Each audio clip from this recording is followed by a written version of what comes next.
नमस्कार दोस्तों, स्टडी 91 पर आप सबका हार्दिक स्वागत अभिनंदन है। जल्दी से सभी लोग फटाफट लाइव आ जाइए और शानदार महत्वपूर्ण प्रश्नों की श्रृंखला की ओर हम सब अगले प्रश्न की श्रृंखला की ओर अग्रसर होते हैं। तो आइए सभी को गुड इवनिंग बच्चा, सारे लोगों को गुड इवनिंग, ठीक ना। तो आइए एकदम महत्वपूर्ण प्रश्नों की श्रृंखला को देखते हैं।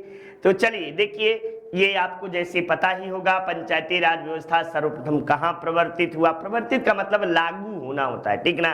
राजस्थान के नागौर जिले से पहली बार आपको 2 अक्टूबर 1959 ईस्वी को महात्मा गांधी जयंती के दिन पंडित जवाहरलाल नेहरू के द्वारा इसे लागू किया गया था। तो ये सारे और इससे प्रश्न और भी पूछे जाते हैं, जैसे बलवंत राय मेहता समिति के सिफारिश पर सर्वप्रथम किस राज्य में आपको जो है पंचायती राज व्यवस्था को लागू किया गया। इस तरह के भी प्रश्न आप सबसे पूछे गए हैं और पूछे जाते हैं। तो बिल्कुल घबराइएगा नहीं, प्रश्नों के महत्वपूर्ण बातों को देखिए। स्वप्नावदास दत्ता के लेखक या स्वप्नावदास दत्तम के लेखक कौन है? महाकवि भास जो हैं। ये इस तरह के प्रश्न। सर्वोदय शब्द का प्रयोग सर्वप्रथम किसने किया? महात्मा गांधी के द्वारा किया गया। अष्टांगिक मार्ग की संकल्पना किसका अंग है? तो आपको धर्म चक्र प्रवर्तन का महात्मा बुद्ध के द्वारा निर्वाण के प्राप्ति के लिए अष्टांगिक मार्ग को बताया गया। और महात्मा बुद्ध स्वयं अष्टांगिक मार्ग को कहां से लिए थे? तो तैत्तरीय उपनिषद से महात्मा बुद्ध के द्वारा अष्टांगिक मार्ग को लिया गया था। तो ये सारी बातें आप सबसे। और परमाणु बम किस सिद्धांत पर आधारित है? नाभिकीय विखंडन के सिद्धांत पर परमाणु बम आपको काम करता है, जबकि हाइड्रोजन बम नाभिकीय संलयन की अभिक्रिया पर आपको काम करता है। तो इस तरह के महत्वपूर्ण प्रश्न जो है सुपर टेट से संबंधित आपको पूछे गए हैं, पूछे जाते हैं, पूछे जाएंगे, ठीक ना। तो इन प्रश्नों को देखिए, आगे महत्वपूर्ण बातों को। हाल ही में अब यहां से पहला प्रश्न शुरू होता है कि हाल ही में कौन दुनिया की सबसे युवा महिला अरबपति बनी है?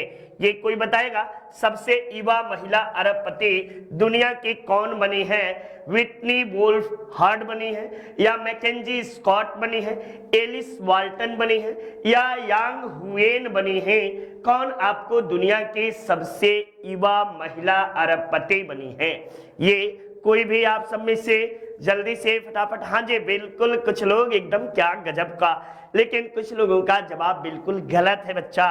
गलत जवाब मत दीजिए। विटनी वुल्फ हर्ड जो है ये आपको ये सबसे युवा महिला अरबपतियों की सूची में आपको बनी है। क्योंकि इसके विस्तृत नितिन सर आप सबको पढ़ाए होंगे, बाकी के वन लाइनर के रूप में मैं यहाँ आपको विशेष रूप से रिवीजन के तौर पर करा दे रहा हूँ कि कहीं भी गलतियां आप सबसे ना हो, ठीक ना।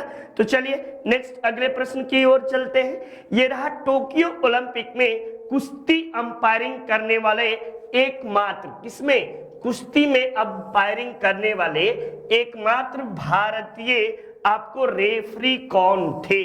सुशील कुमार जी, अशोक कुमार जी, या नरेंद्र बत्रा, या भवानी देवी? नरेंद्र बत्रा ये आपको हॉकी के अंतरराष्ट्रीय हॉकी जगत में ये अध्यक्ष के रूप में है नरेंद्र बत्रा।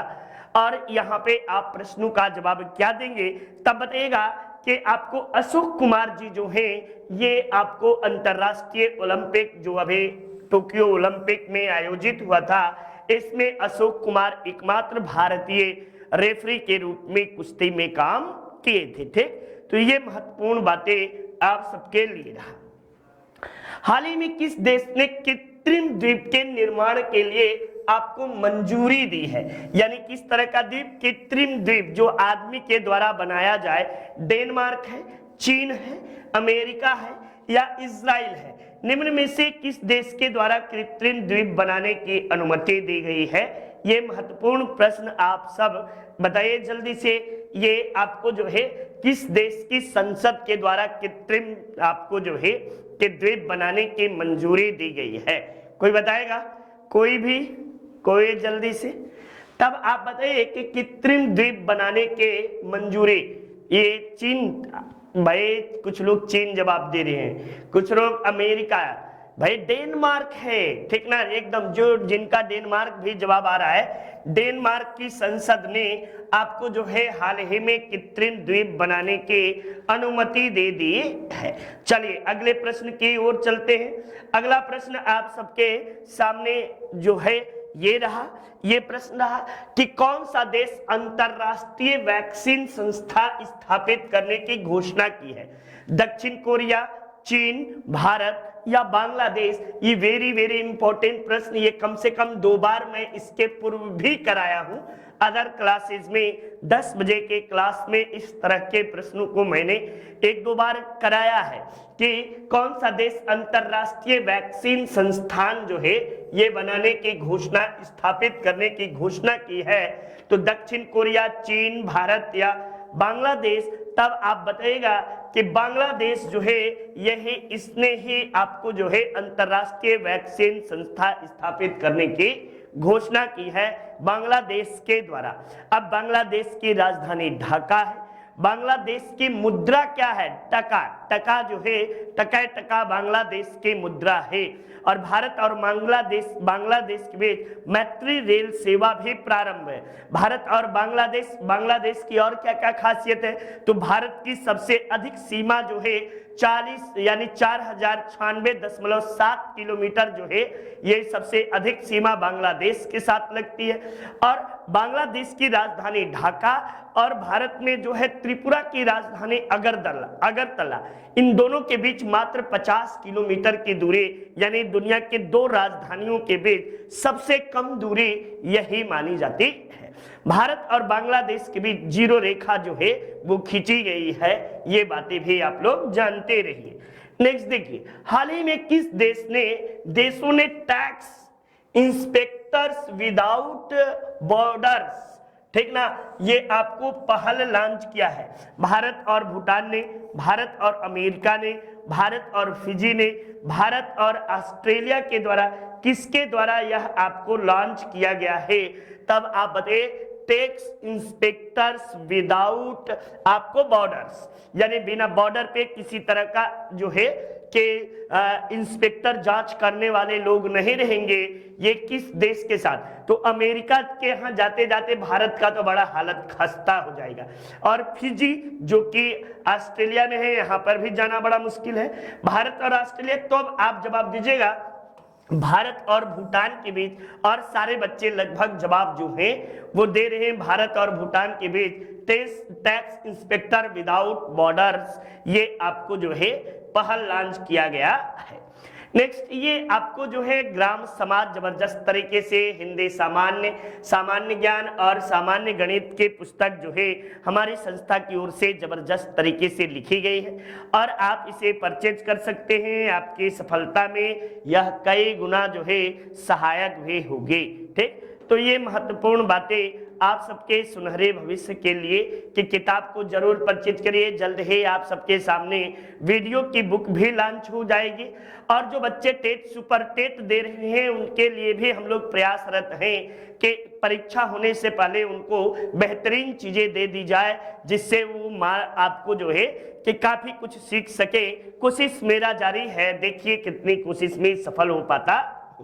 अब देखिए, हाल ही में शतरंज इतिहास में सबसे युवा ग्रैंड मास्टर बन गए हैं कौन? भारतीय grand master Leone Luke Mendonca, या अमेरिकी ग्रैंड मास्टर अभिमन्यु मिश्रा, या ग्रैंड मास्टर जी आकाश, या ग्रैंड मास्टर एम प्रणेश? इनमें से कौन व्यक्ति है जो सबसे कम उम्र में जो है हाल ही में बने हैं? तब आप बताइएगा कि अभिमन्यु मिश्रा जो हैं भारतीय मूल के अमेरिकी हैं और यही सबसे कम उम्र में युवा ग्रैंड मास्टर बने।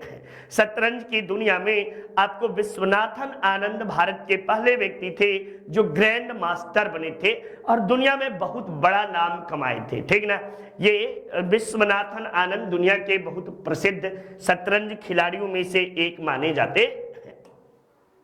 हाल ही में भारत ने अपनी जमीन की सिंचाई के लिए, किसने अपनी जमीन की सिंचाई के लिए किस नदी के अतिरिक्त पानी का उपयोग करेगा?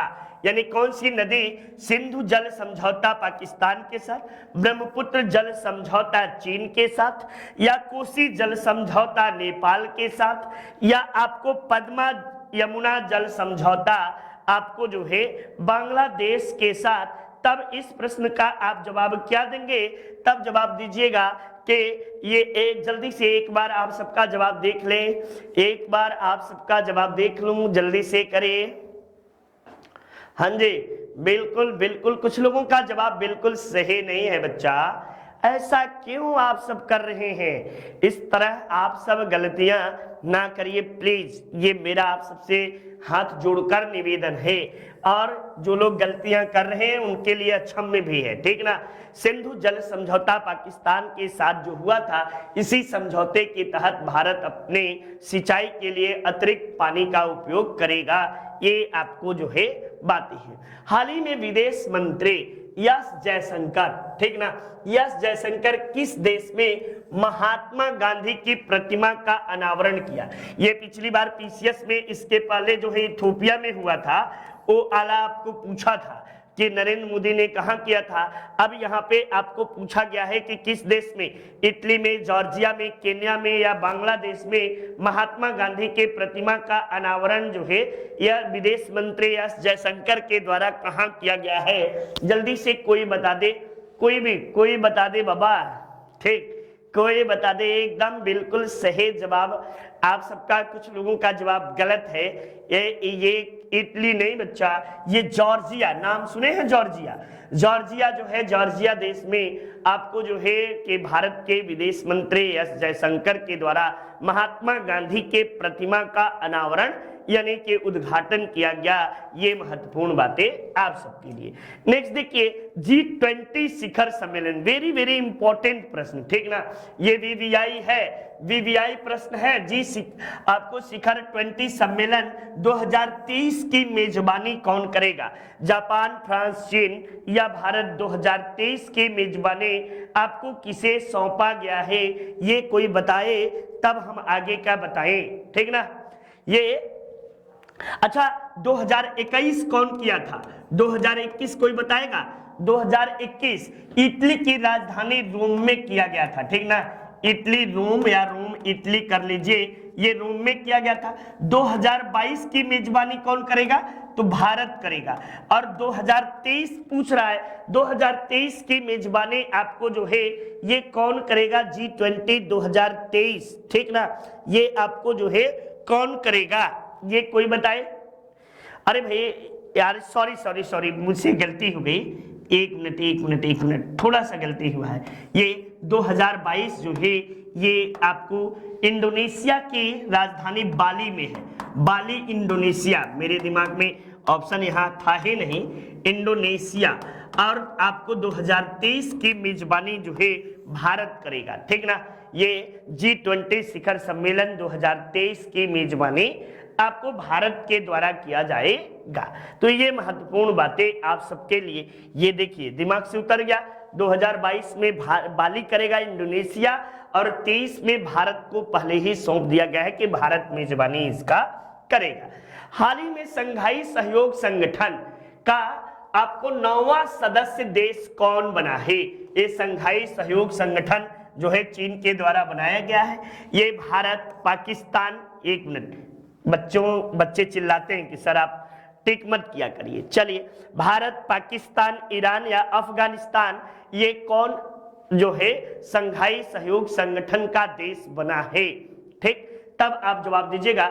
ईरान जो है, हाल ही में ईरान आपको जो है संघाई सहयोग संगठन का देश बना है। ठीक, तो ये महत्वपूर्ण प्रश्न आप सबके लिए है। अगले प्रश्न में देखिए, ये नितिन सर के द्वारा इंडिविजुअल शानदार तरीके से नितिन सर ने इसे पढ़ाया है, और हिंदी के तो लाजवाब, उनसे आप YouTube के हिंदी के बादशाह नितिन सर हैं भाई। एक बात, सीधी सीधी बातें जान लीजिए, ठीक ना। जो ट्रिक, जो आसानी से जो चीजें पढ़ाते हैं, ये एकदम अद्भुत चीजें हैं। ठीक, तो आप इनके द्वारा नया बैच शुरू किया गया है, आप परचेज कर सकते हैं। जबरदस्त तरीके से इन्होंने पढ़ाया भी है। अब यहाँ पे एक तरफ आपको जो है जीआई टैग वस्तु है और दूसरे तरफ किस राज्य से जीआई टैग, ये पे यहाँ पे कर लो जीआई टैग, ठीक ना, और इधर राज्य कर लीजिए, किस राज्य से कौन सी वस्तु जीआई टैग के रूप में है, सोहत मेहंदी। अब मेहंदी है ना, तो आंख मूंद के मेहंदी राजस्थान वाले मार दीजिएगा। राजस्थान की मेहंदी जो है ये बड़ा प्रसिद्ध मानी जाती है, ठीक ना। राजस्थान की मेहंदी आपको जो है ये बड़ा प्रसिद्ध है। ऐसा आप कर सकते हैं कि सही है, तो बताइए, ये जल्दी से बताइए भाई। ये अच्छा, हाँ, सोहत मेहंदी राजस्थान, ठीक। अब बी का सी किसमें है, बी का सी किसमें है, बी का सी सोहत मेहंदी, एकदम बिल्कुल बी का सी, और किसी में तो है नहीं, बाकी में डी है। अब लगा लो, एक मिल गया तो आपको देख लो, जुड़िमा जो है असम से संबंधित है, मीठा खीर तीसरे का डी है नागालैंड से, आपको सिरारा खोंग मिर्च जो है ये कहां से है, मणिपुर से है, कन्याकुमारी से, लौंग है तमिलनाडु से। आप बी को भी पकड़ते या एक को भी पकड़ते ना, यदि सब नहीं आता तो कभी कभी आप एक दो को पकड़ लीजिए, मिला लिया करिए ऑप्शन को। मैं बार बार कहता हूं, जैसे देखिए यहाँ पे मैं एक मेहंदी मिल गया, एक लौंग, ये तो सब लोगों को पता है कि लौंग के मामले में आपको जो है तमिलनाडु और केरल ही है, ऑप्शन में केरल है नहीं, बचा है तमिलनाडु। तो लौंग आपको केरल से और मेहंदी आपको राजस्थान से मिला लेते तो भी आपको मिल जाता। तो इस तरह ऑप्शन संख्या B is your right answer माना जाएगा, ये बिल्कुल सही है। एनएसयू ने वित्त वर्ष 2022, क्या गजब का प्रश्न है, भारतीय अर्थव्यवस्था को कितने प्रतिशत बढ़ने का अनुमान लगाया है। 9.7, 9.3, ये आदत सी बन गई है ना बच्चा, आप सब भी सोचते हैं, टिक कहते हैं। 9.7, 9.3, 9.5 या आपको जो है 9.2 कितने प्रतिशत आपको बन गई है, ये कोई बताएगा जल्दी से। आप सब में से कौन बताएगा कितना प्रतिशत आपको एनएसओ के द्वारा, नेशनल स्टैटिस्टिकल ऑर्गेनाइजेशन के द्वारा आपको कितना प्रतिशत जो है कि भारतीय अर्थव्यवस्था को रहने का अनुमान जो है लगाया गया है, बढ़ने का अनुमान, कितना प्रतिशत बढ़ने का अनुमान बताया गया है, तब बताएगा 9.2% बढ़ने का अनुमान बताया गया है। कितना, 9.2% बढ़ने का अनुमान लगाया गया है। नेक्स्ट देखिए, कंछोट उत्सव किस राज्य या केंद्र शासित प्रदेश द्वारा मनाया जाता है। मध्य प्रदेश द्वारा, जम्मू कश्मीर द्वारा, केरल द्वारा या कर्नाटक के द्वारा। ये प्रश्न भी आपको जो है कला और संस्कृति से संबंधित मैंने प्रश्न रखने का, खासकर सुपर टेट जो देना चाहता है, टेट जो देना चाहते हैं, कला और संस्कृति से कई प्रश्न बनते हैं, उसमें करंट से भी बनते हैं और प्राचीन कला और संस्कृति से। तो ये उत्सव जो है कला और संस्कृति के अंतर्गत यह आपको आता है। इसके तहत आपको किस राज्य में कंठोस उत्सव मनाया गया, तब आपको पता होगा कि जम्मू कश्मीर राज्य में कंठोस उत्सव, कंछोट उत्सव जो है आयोजित किया गया, ठीक ना। तो ये महत्वपूर्ण प्रश्न रहा। अगले प्रश्न की ओर चलते हैं।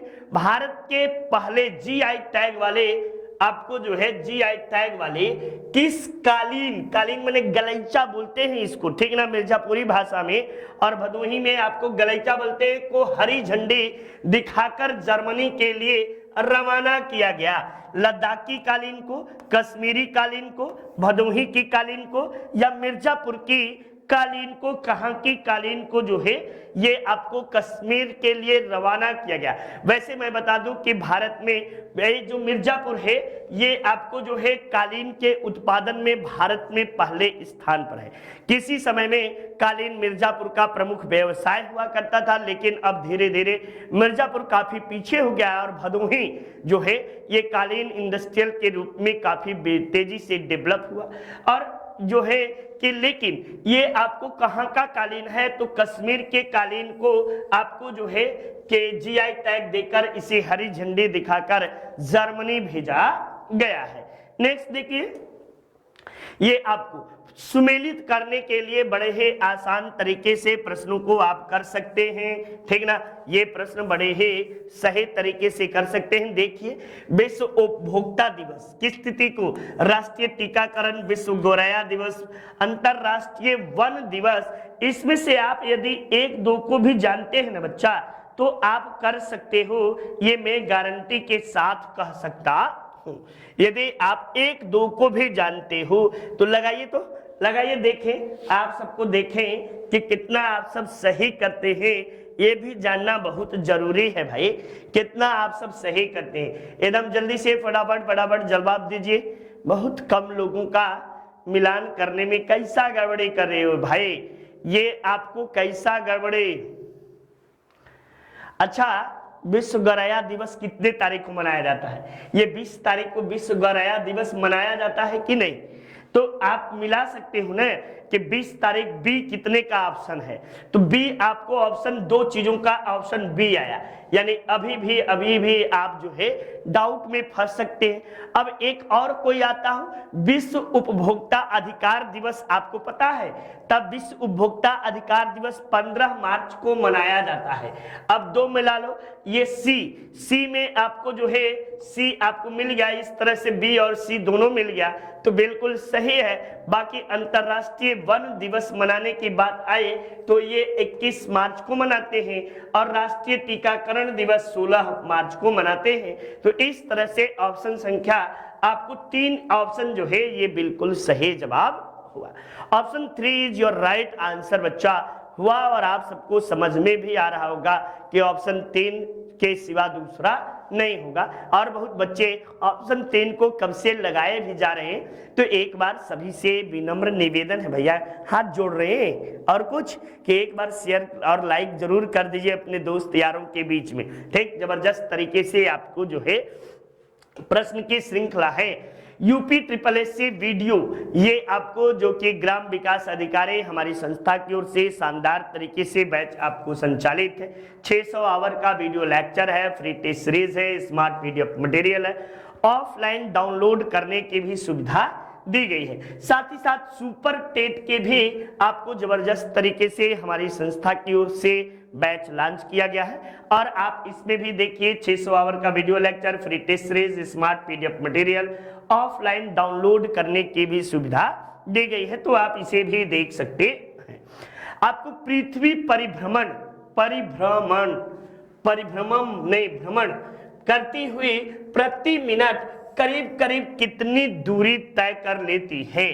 प्रति मिनट 28 किलोमीटर, या आपको जो है कि 549 किलोमीटर, या 500 करें, या आपको 69 किलोमीटर, या 79 किलोमीटर, लगभग आपको पृथ्वी कितनी दूरी तय कर लेती है, तब बताएगा कि आपको प्रति मिनट लगभग करीब करीब कितनी दूरी परिभ्रमण में।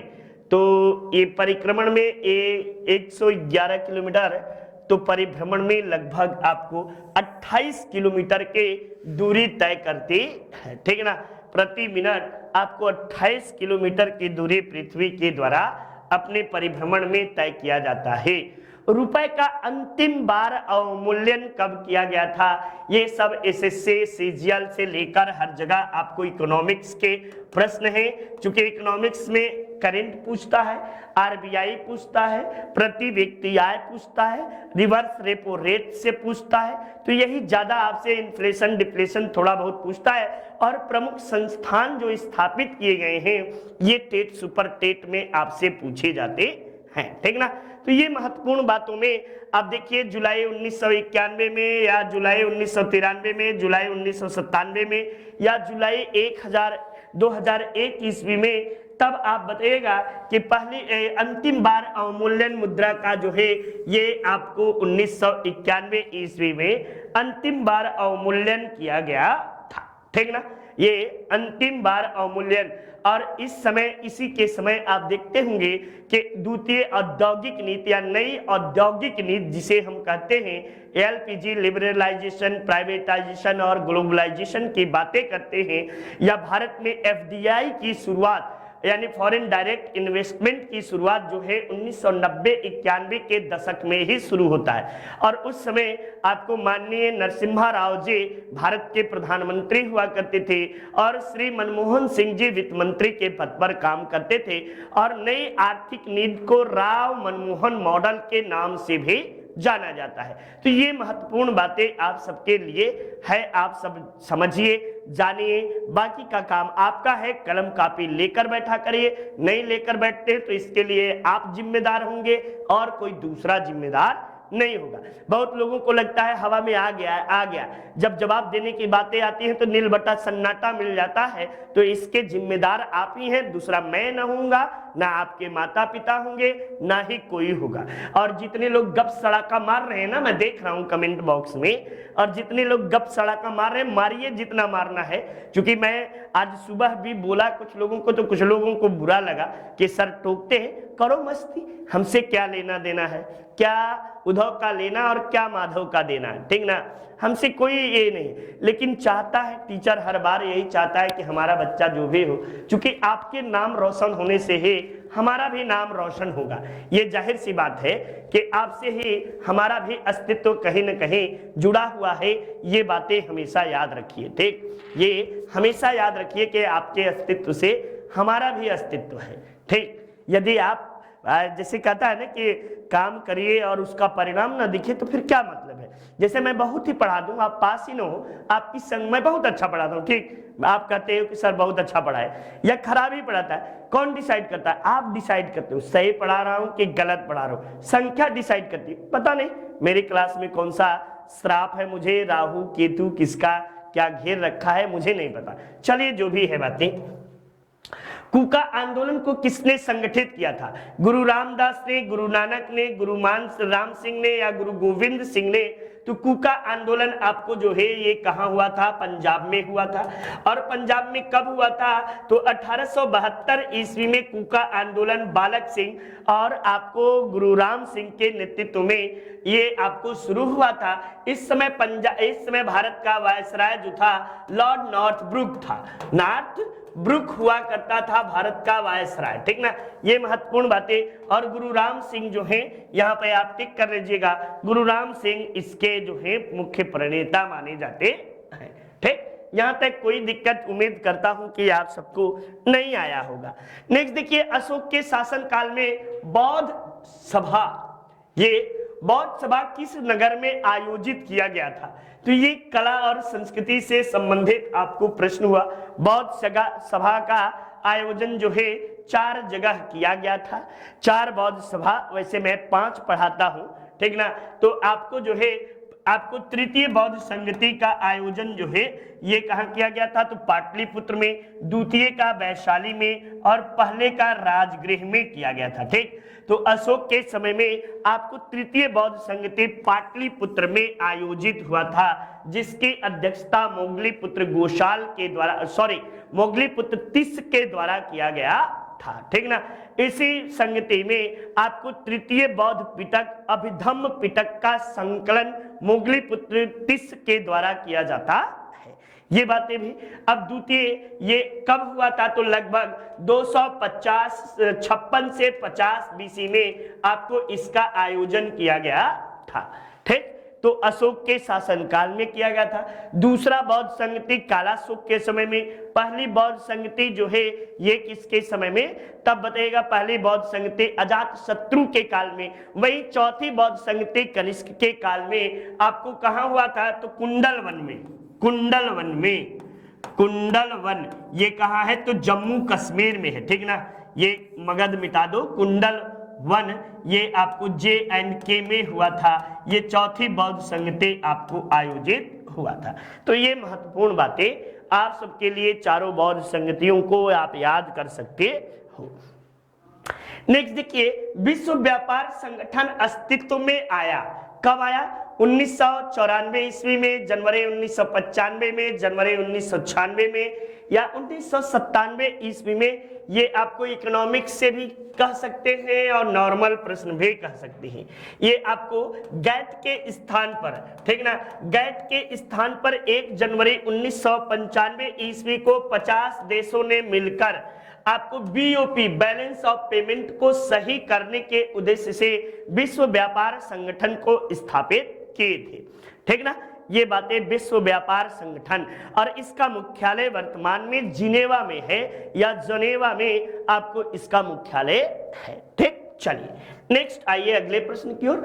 आपको राजस्व लेखपाल शानदार तरीके से हमारी संस्था की ओर से संचालित है, जिसमें आपको 600 आवर का video lecture, free test series, smart आपको पीडीएफ मटेरियल ऑफलाइन डाउनलोड करने की भी आपको सुविधा दी गई है। ये जबरदस्त तरीके से आप सबके सुनहरे भविष्य के उद्देश्य से लिया गया है। ठीक, तो ये महत्वपूर्ण बातें आप सबको। नेक्स्ट देखिए, भारत ने अपना पहला परमाणु परीक्षण कब किया था? तो भारत के द्वारा आपको परमाणु परीक्षण श्रीमती इंदिरा गांधी जी के कार्यकाल में किया गया था। तो बताइए 1964 में आया, 1974, 1989 या 1998 ईस्वी में कब भारत के द्वारा अपना पहला परमाणु परीक्षण किया गया था?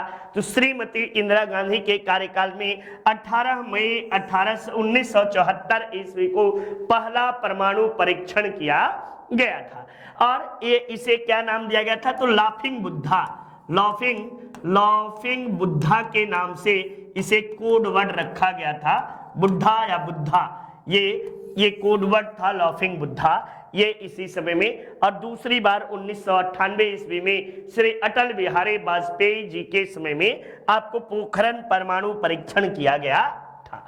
परमाणु बम किस सिद्धांत पर काम करते हैं? ये आज सुबह के क्लास में भी मैंने प्रश्न लिया था, चूंकि साइंस का प्रश्न है। आप इसे सभी लोग जो और लोग, प्रियंका गौर जी और लोग जो देख रहे हैं, ये सारे बच्चे, कुछ बच्चे मेरे बड़े ही पेटेंट है, नाम नहीं लूंगा, ठीक ना, चूंकि शाम के क्लास में नाम लेना वर्जित है और नाम मैं सोच भी रहा हूं कि ना लूं।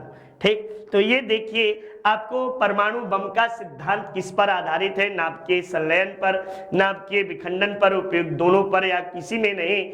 तब बताइएगा नाभिकीय विखंडन के पर आधारित होता है। और परमाणु बम में यूरेनियम का प्रयोग किया जाता है, और खासकर यूरेनियम 92-235 का ये विखंडन की क्रिया में यही होता है। यूरेनियम दो भागों में टूटता है, ये आपको 235, फिर यहाँ पे 92 235 में, ठीक ना, फिर ये दो भागों में, फिर ये दो भागों में, फिर इस तरह से ये आपको क्रियाएं होती रहती हैं। ये इस तरह से आपको जो है टूटने की प्रक्रिया जो है, नाभिक के टूटने की प्रक्रिया को कहते हैं। जबकि नाभिकीय संलयन की क्रिया किसमें होती है? तब बताइएगा हाइड्रोजन बम में, हाइड्रोजन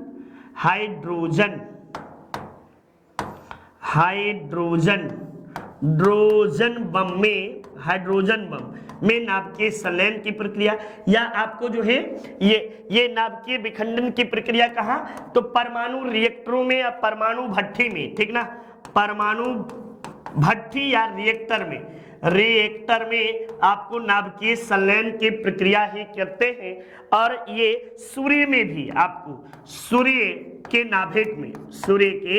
नाभिक में आपको नाभिकीय संलयन के क्रिया होती है। तो ये सभी चीजें आप सब याद कर लीजिए, चीजें समझ लीजिए, ठीक ना। ये चेन रिएक्शन और फ्यूजन की क्रिया, दो बातें हुई। तो चेन रिएक्शन जो है वो आपको नाभिकीय विखंडन जिसे कहते हैं। कमरे में रखे रेफ्रिजरेटर का दरवाजा यदि खोल दीजिए तो क्या कमरा ठंडा हो जाएगा या गर्म हो जाएगा? या आपको रेफ्रिजरेटर के तापमान तक ठंडा कर सकते हैं, या आप कमरे को थोड़ा गर्म कर सकते हैं?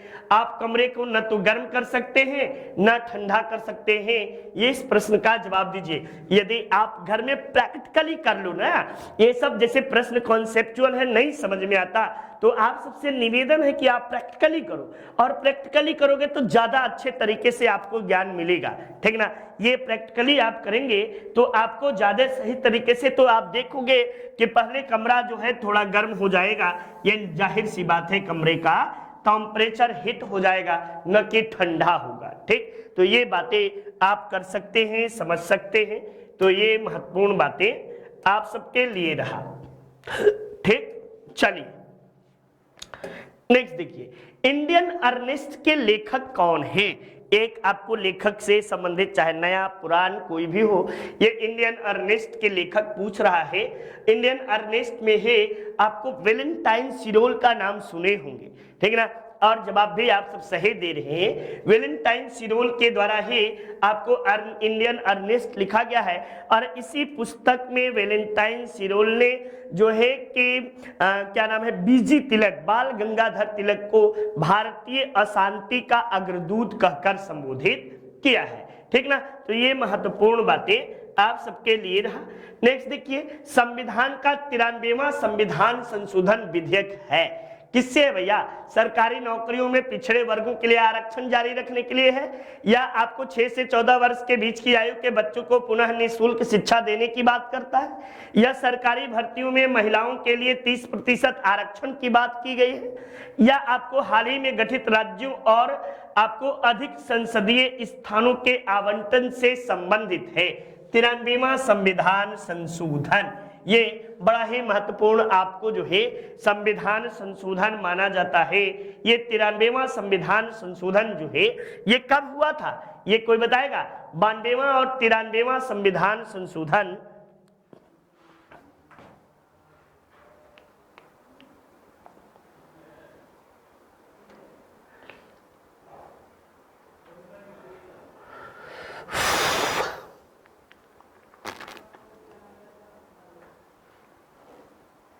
ये जल्दी से बताइए, जल्दी से आप सब बताइए। इसमें आधे लोग अभी भी गलत जवाब दे रहे हैं। गलत जवाब बिल्कुल नहीं दीजिए, सही जवाब दीजिए। तो भाई दे रहे थे ना जवाब, जल्दी दीजिए ना। आधे लोगों का गलत जवाब आ रहा है भाई, क्या बात है, क्या बात है। ये कुछ लोग पहले जो है कि पढ़ लिए हैं, लेकिन 93वां संविधान संशोधन जो है ये सरकारी नौकरी में पिछड़े वर्गों के आरक्षण से, यह नौकरी शब्द थोड़ा सा हटा देना चाहिए था। सरकारी नौकरी के स्थान में स्कूलों में आप कर दो, स्कूलों में कर दोगे तो ज्यादा अच्छा है। स्कूलों में आपको पिछड़ा वर्ग के लिए आरक्षण जारी रखने की बातें की गई है, जबकि 6 से 14 वर्ष के बालकों के लिए 86वां संविधान संशोधन जो है संशोधन 2002 के तहत यह बातें की गई है, ठीक ना। तो ये बातें, दोनों बातें ही याद कर लीजिएगा, ठीक। ये प्रश्न हमेशा आपसे पूछे जाते हैं, इस तरह के प्रश्न आपसे पूछे गए हैं, पूछे जाएंगे भी। नेक्स्ट अगले प्रश्न में देखिए, railway group D online test series जबरदस्त तरीके से आपसे पूछा गया है। Real time analysis, video solution, bilingual आपको व्यवस्थाएं होनी चाहिए। साथ ही साथ आपको जो है यूपी पुलिस कांस्टेबल का भी बैच संचालित है, जिसमें आप जो है कि 500 वीडियो है, ये नोटबुक है, पीडीएफ है, टेस्ट क्विज भी है, और डाउनलोड ऐप और बाई नाउ का भी करने की सुविधा आपको दिया गया है। आप 7007734525 पर आप संपर्क कर सकते हैं। 86वां संविधान संशोधन ये आ ही गया आखिर। 86वां संविधान संशोधन शिक्षा के अधिकार से संबंधित है। किस वर्ष पारित किया गया था? तो 2002 में यह शिक्षा का अधिकार पारित किया गया था। जबकि लागू कब किया गया था? तो शिक्षा का अधिकार अधिनियम 2009 के तहत 2010 ईस्वी में आपको 1 अप्रैल 2010 से भारत में शिक्षा का अभियान लागू किया गया था, ठीक ना। सर्व शिक्षा अभियान पूछेगा तब, ये आप कमेंट बॉक्स में बताइएगा। सर्व शिक्षा अभियान भारत सरकार के द्वारा कब लागू किया गया? सब पढ़े और सब बढ़े, ठीक ना। सब पढ़े, दुई तो तूता रहते हैं ना ऊपर उड़ते हुए, कहते हैं आओ कहीं चले, और क्या क्या जो गाने हैं। तो ये देखिएगा, जिस तारामंडल के आपको जिस तारामंडल के तारे ध्रुव की ओर संकेत करते हैं वह कौन है? तो ध्रुव की ओर संकेत जब आप देखिएगा, अब गर्मी का महीना आ गया है, आप बड़े ही आसमान को रात में सोइए छत पे, तो आप देखेंगे कि उत्तर दिशा के ओर, एकदम उत्तर दिशा में आप जो है उत्तर दिशा की ओर मुख करिएगा, और आपका बायां हाथ के ओर ऐसे इंगित करते हुए मैं बता रहा हूं कि अंतिम नीचे कोने में लटकता हुआ ध्रुव तारा रहेगा, और उसी के जस्ट बीचे में सप्तर्षि जो 7 ऋषि हैं, उड़न खटोला जिसे कहते हैं, ये आपको गांव की भाषा में इसे उड़न खटोला भी कहते हैं ग्रामीण में, ठीक ना। और शुक्र को शुक्वा उगान बोलते हैं ना। शुक्र जो है ये उगते समय भी और डूबते समय दोनों टाइम आपको जो है चमकता हुआ प्रतीत होता है। ठीक, गांव में महुआ हुआ पड़ रहा होगा तो शुक्वा उगान में सब महुआ बिनने चल देते हैं, यदि ग्रामीण क्षेत्र से होंगे, क्योंकि मैं एक ग्रामीण क्षेत्र से हूँ, ठीक ना, किसान हूँ, किसान का बेटा भी हूँ और बड़े अच्छी तरह से यह बता सकता हूँ। चलिए नेक्स्ट देखिए, स्वतंत्र भारत का अंतिम गवर्नर जनरल आपको कौन था? ये लॉर्ड माउंटबेटन थे। देखिए क्या लिख दिए हैं, लॉर्ड माउंटबेटन, वाह भाई वाह, लॉर्ड माउंटबेटन थे, राजगोपालाचारी थे, या राजेंद्र प्रसाद थे, या उपयुक्त में से कोई नहीं थे। तो पूछ रहा है स्वतंत्र भारत के अंतिम गवर्नर जनरल, तब बताएगा श्री राजगोपालाचारी स्वतंत्र भारत के अंतिम गवर्नर जनरल भी थे, और इसके साथ साथ प्रथम एवं अंतिम भारतीय भी थे, प्रथम एवं अंतिम भारतीय गवर्नर जनरल, ठीक ना, अंतिम भारतीय, यह आपको गवर्नर जनरल के रूप में काम करने वाले व्यक्ति माने जाते हैं। ये भी आप याद कर लीजिए, ये आपको जो है चक्रवर्ती राजगोपालाचारी साहब जो हैं ये आपको हुए। नेक्स्ट अगले प्रश्न की ओर, कौन सा देश दक्षिण एशिया क्षेत्रीय सहयोग संगठन, यानी जिसे आपको सार्क बोलते हैं, SARC, ठीक ना, सार्क जो है साउथ एशियन रीजनल कोऑपरेशन दक्षिस के नाम से भी आप इसे कह सकते हैं। इसके स्थापना कब हुई थी? तो 1985 ईस्वी में इसकी स्थापना हुई थी। इसका मुख्यालय काठमांडू में है, नेपाल के काठमांडू में आपको इसका मुख्यालय है। कौन सा सदस्य देश इसमें से सार्क का नहीं है? ये आपको जो है सार्क का कौन सा देश आपको इसमें सदस्य नहीं है, तब बताएगा अफगानिस्तान जो है सार्क का सदस्य देश नहीं है, ठीक ना, अफगानिस्तान सार्क का सदस्य देश नहीं है, ठीक। तो ये महत्वपूर्ण बातें आपको जो है ये महत्वपूर्ण बातें आप सबके लिए हुआ, ठीक। तो ऑप्शन के अनुसार उस समय ये प्रश्न आया हुआ है, आप देखेंगे तो सार्क का आपको सदस्य देश के रूप में ये महत्वपूर्ण बातें आप सब देखते हैं कि इसकी स्थापना काठमांडू में होते हैं, नेपाल में इसका मुख्यालय है, ठीक ना, बांग्लादेश में स्थापित होता है। और पूछा है संस्थापक सदस्य, स्थापना के समय नहीं था कौन? तो अफगानिस्तान नहीं था, लेकिन वर्तमान में अफगानिस्तान भी इसका सदस्य देश है। ये भी याद रखे रहिएगा कि वर्तमान में अफगानिस्तान आपको इसका संस्थापक देश माना जाता है। वर्तमान में आपको सार्क देशों की संख्या 8 है, ठीक। चलिए नेक्स्ट देखिए, पूर्ण स्वराज का प्रस्ताव लाहौर कांग्रेस में पारित किया गया था, वह वर्ष कौन सा था? तो पूर्ण स्वराज की बातें लाहौर अधिवेशन में किया गया था। और लाहौर अधिवेशन कब हुआ था? तो 1929 ईस्वी में आपको JL नेहरू साहब के अध्यक्षता में आपको जो है कि यह रावी नदी के तट पर पहली बार इसी समय तिरंगा झंडा को फहराया गया, वंदे मातरम का गीत गाया गया। और इस तिरंगे झंडे का निर्माण किसने किया, ये कमेंट बॉक्स में आप लोग जवाब देंगे जल्दी से कमेंट बॉक्स में कि तिरंगा झंडे को किसने बनाया था। नेक्स्ट देखिए, NTA नेट का आपको नेशनल एलिजिबिलिटी टेस्ट जबरदस्त तरीके से जो व्यक्ति PG कर लिया हो वो नेट का फॉर्म अप्लाई कर सकता है। और आपको इसमें 100 आवर्स का video lecture, free test series, smart PDF material offline download करने की भी सुविधा दी गई है, ठीक। तो साथ ही साथ यूपी टेट का भी बैच हमारी संस्था की ओर से संचालित है। इसमें 500 वीडियो है, revision text book, booster PDF है, आपको क्विज विथ वीडियो सॉल्यूशन है, डाउट सेशन भी है, ये सारी चीजें आपको मिल जाएंगी।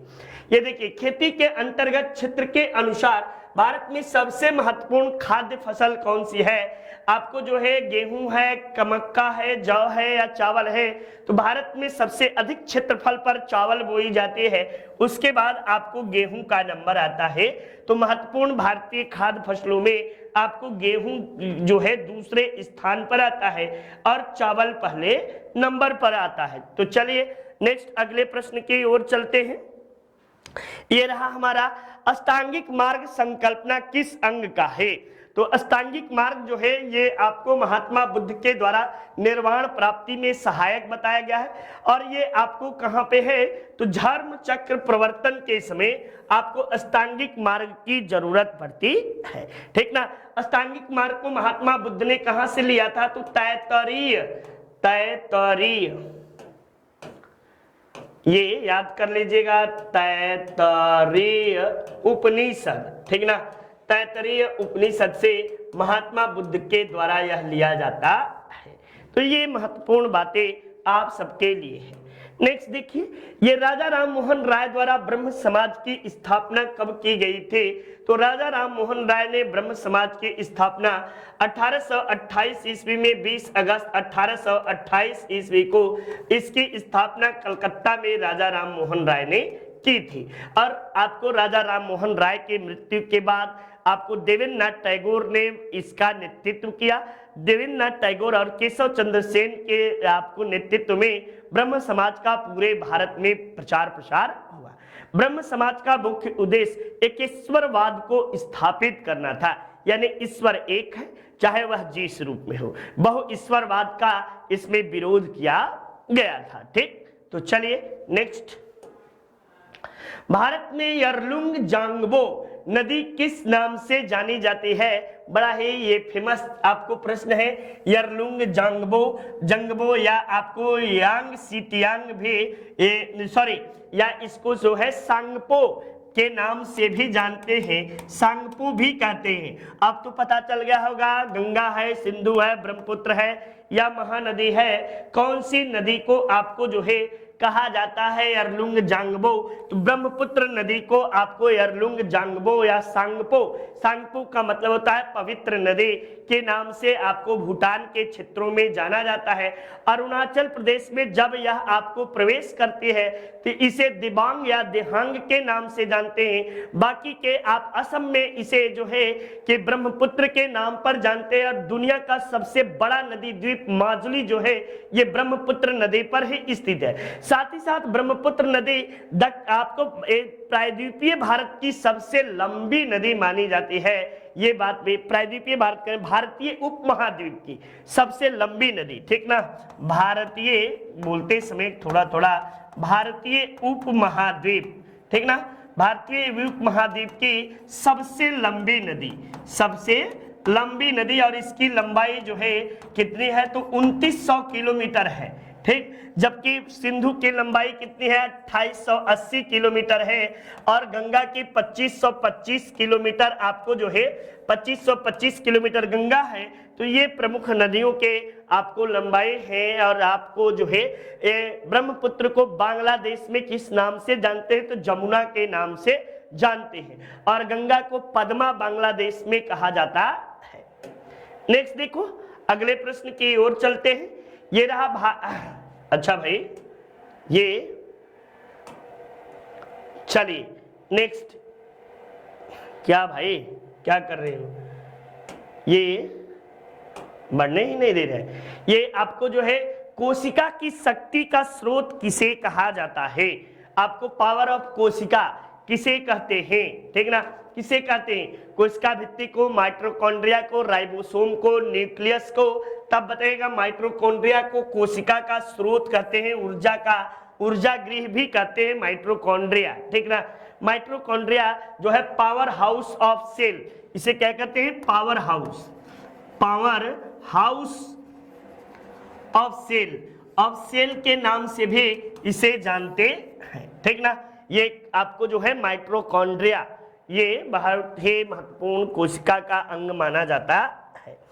नेक्स्ट, RBNTPC आपको CBT2 शानदार तरीके से हमारी संस्था की ओर से आपको पढ़ाया गया है। साथ ही साथ एक टेस्ट सीरीज है और जिसमें आपको वीडियो सॉल्यूशन भी दिया गया है। आप इसे परचेज कर सकते हैं और आप अपने को आंक सकते हैं कि कितना क्या मैं काबिल हूं या इतना पा सकता हूं। चूंकि मैं या कोई भी कहेगा कम से कम जितना ज़्यादा से ज़्यादा हो परीक्षा देने जाने से पहले आप जितना प्रैक्टिस करके जाओगे उतना ही आपके लिए लाभकारी होगा। ये सब कहते हैं, मैं भी यही बात बोलूंगा, ठीक ना। तो चलिए नेक्स्ट अगले प्रश्न की ओर चलते हैं। ये स्वप्नावदास के लेखक कौन है? तब स्वप्नावदास के लेखक जो हैं महाकवि भास जो है स्वप्नावदास के लेखक माने जाते हैं। कौन? महाकवि भास जो है। आइए देखिए, महाकवि भास ये स्वप्नावदास के लेखक माने जाते हैं, जबकि भवभूति उत्तर रामचरित महावीर चरितम ये भवभूति के द्वारा आपको जो है कालिदास अभिज्ञान शाकुंतलम, रघुवंशम, ऋतु संहारम, मालविका अग्निमित्रम, आपको जो है कई 7 नाटकों के आपको जो है कि ये 7 पुस्तकें इनकी महाग्रंथ लिखे गए हैं। और राजशेखर क्या कर्पूर मंजरी ये राजशेखर के प्रमुख रचना मानी जाती है। तो ये सारी बातें आप सबको याद है, पता भी है। अब देखिए नेक्स्ट अगले प्रश्न के ओर चलते हैं। ये हमारा ये क्या हो गया भाई, 36, 37, चलिए 38 आइए।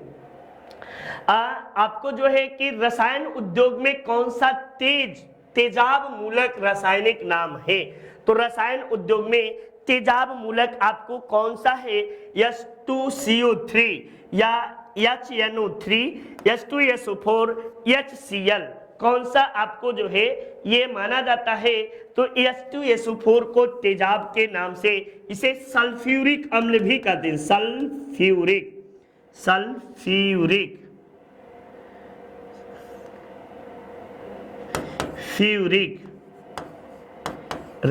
अम्ल, ये शायद वर्तनी की दृष्टि से गलत है, ठीक ना।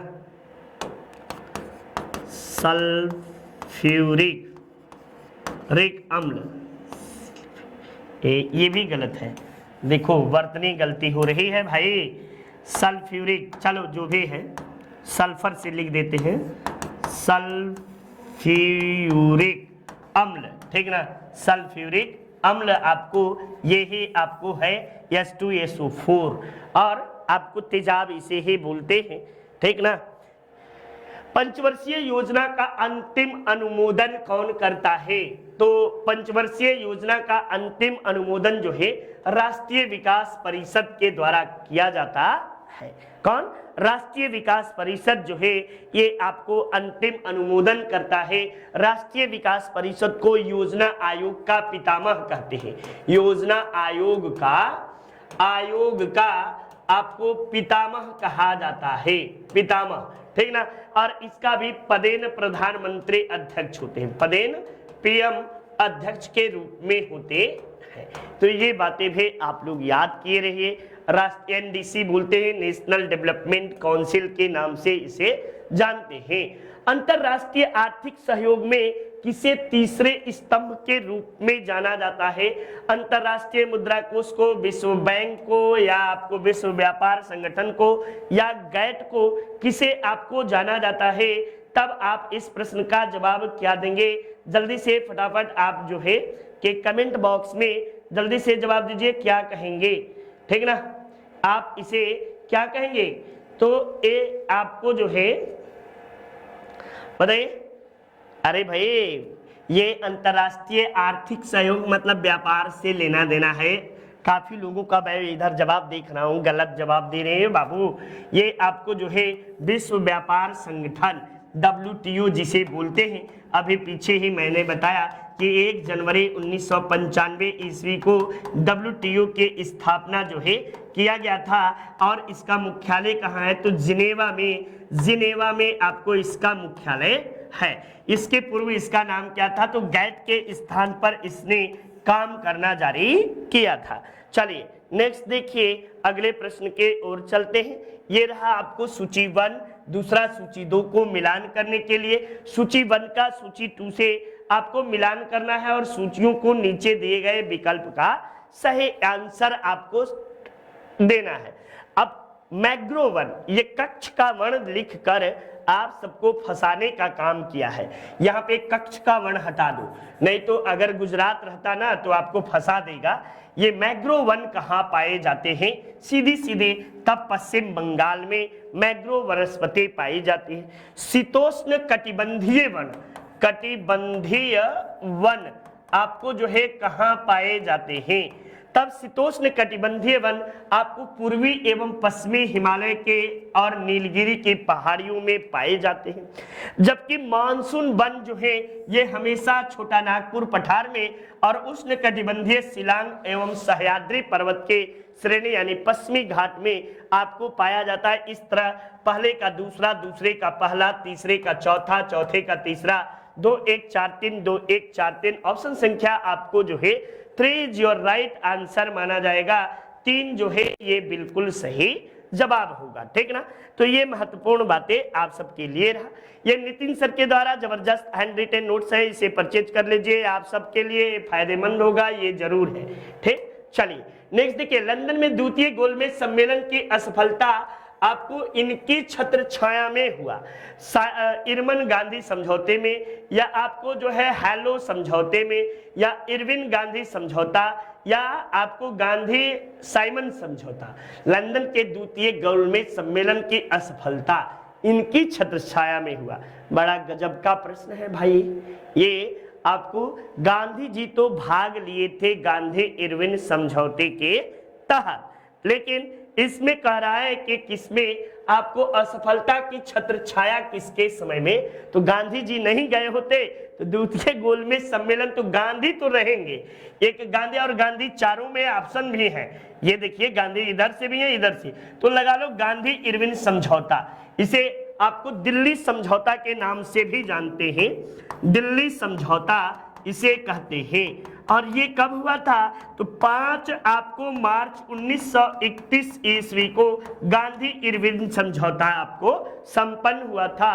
और इसी समझौते के तहत गांधी जी कांग्रेस के प्रतिनिधि के रूप में द्वितीय गोलमेज सम्मेलन में भाग लेने के लिए तैयार हुए थे, ठीक। तो जल्दी से आप सब देखिए, प्रश्न मुझे भी फंसा दिया था, सोचने के लिए मजबूर कर दिया था। सर्वोदय शब्द का सर्वप्रथम प्रयोग किसने किया था? तब आपको सर्वोदय शब्द का सर्वप्रथम प्रयोग महात्मा गांधी जी के द्वारा दक्षिण अफ्रीका में ही कर दिया जाता है, ठीक ना। तो ये सर्वोदय शब्द जो है गांधी जी करते हैं, जबकि सर्वोदय योजना आपको कौन लाया था? तो सर्वोदय योजना आपको जो है योजना जयप्रकाश नारायण के द्वारा 1950 ईस्वी में आपको लाया जाता है, ठीक ना। ये महत्वपूर्ण बातें हुई। नेक्स्ट देखिए, चीनी यात्री वेनसांग किस विद्यालय में अध्ययन करने के लिए आया था? तो वह आया था नालंदा विश्वविद्यालय में वेनसांग आया था। और जब वेनसांग आया था तो उस समय आपको वहां का आचार्य, नालंदा विश्वविद्यालय का आचार्य कौन थे? तो शीलभद्र थे। कौन थे? शीलभद्र आपको जो थे ये आचार्य हुआ करते थे। और ये वेनसांग जो है ये आपको हर्षवर्धन को शिलादित्य कहकर, हर्षवर्धन को क्या कहता है? शिलादित्य कहता है, शिलादित्य कहकर संबोधित करता है।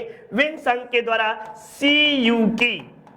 सीयूकी नामक पुस्तक की रचना की गई है वेनसांग के द्वारा, ठीक ना।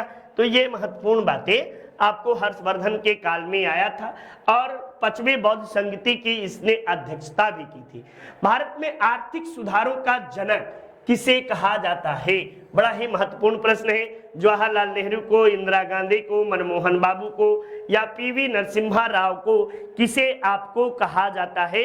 आर्थिक सुधार का जनक किसे कहते हैं? ये बड़ा ही महत्वपूर्ण प्रश्न आप सबके लिए है। तो आर्थिक सुधार का जनक यदि वास्तविक रूप से देखें तो 1991, अभी पीछे मैंने व्याख्या भी किया था कि द्वितीय औद्योगिक नीति, ठीक ना, द्वितीय औद्योगिक नीति, औद्योगिक नीति, द्वितीय के जगह में इसे नई औद्योगिक नीति लिख दे। ये नई औद्योगिक नीति, नई औद्योगिक नीति, ये आपको इस मॉडल को राव मनमोहन मॉडल बोलते हैं, राव मनमोहन मॉडल के नाम से जानते हैं। कुछ लोग इसे द्वितीय औद्योगिक आर्थिक सुधार का जनक मनमोहन को न मान के पीवी नरसिम्हा राव को भी मानते हैं, लेकिन आयोग ने मनमोहन सिंह को माना है। ठीक ना, मनमोहन सिंह चूंकि वित्त मंत्री, ये आपको एकमात्र ऐसे व्यक्ति हैं जो वित्त मंत्री भी थे और प्रधानमंत्री, वित्त मंत्री के साथ साथ आपको आरबीआई के गवर्नर भी थे। आरबीआई के गवर्नर के पद पर भी बड़े मनमोहन सिंह बौद्धिक आदमी हैं और प्रधानमंत्री के रूप में भी ये आपको भारत के प्रधानमंत्री के रूप में भी इन्होंने पद की गरिमा को सुशोभित किया है। ठीक है ना, यदि ये थोड़े शांत प्रकृति के थे, इनके समय में कई महत्वपूर्ण घोटाले हुए, लेकिन कहीं न कहीं राजा, यदि राजा के समय में हो रहा है तो राजा की कायरता भी कह लो। तो पंचायती राज व्यवस्था आपको परिवर्तित किया गया, सर्वप्रथम राजस्थान में परिवर्तित किया गया। कब किया गया बच्चा? तब आपको बताइएगा कि 1959 ईस्वी में, पूरा डेट लिख लो, पूरा डेट लिख लो, ठीक ना, 2 अक्टूबर आपको 1959 ईस्वी में आपको राजस्थान के नागौर से, नागौर राजस्थान से आपको इसका उद्घाटन पंडित जवाहरलाल नेहरू के द्वारा, लाल नेहरू के द्वारा आपको जो है नेहरू के द्वारा इसका उद्घाटन किया गया। जवाहर लिखी दे, जवाहरलाल आपको नेहरू के द्वारा इसका उद्घाटन राजस्थान से किया गया। ये अब किताबें आपके द्वार तक शानदार तरीके से आपको मिल जा रही होंगी और आप सब पढ़िए जरूर, देखिए व्याख्या को मैं इतना ही कहूँगा, बाकी की चीजें आप पर छोड़ दिया हूँ कि आपको रिव्यू क्या देते हैं ये आप पढ़कर बताइएगा। तो आज के शुभ संध्या, आपका दिन मंगलमय हो, इन्हीं कामनाओं के साथ जय हिंद, जय भारत। ठीक है ना, तो आप सब ऐसे ही बने रहिए, इसके लिए शुक्रिया।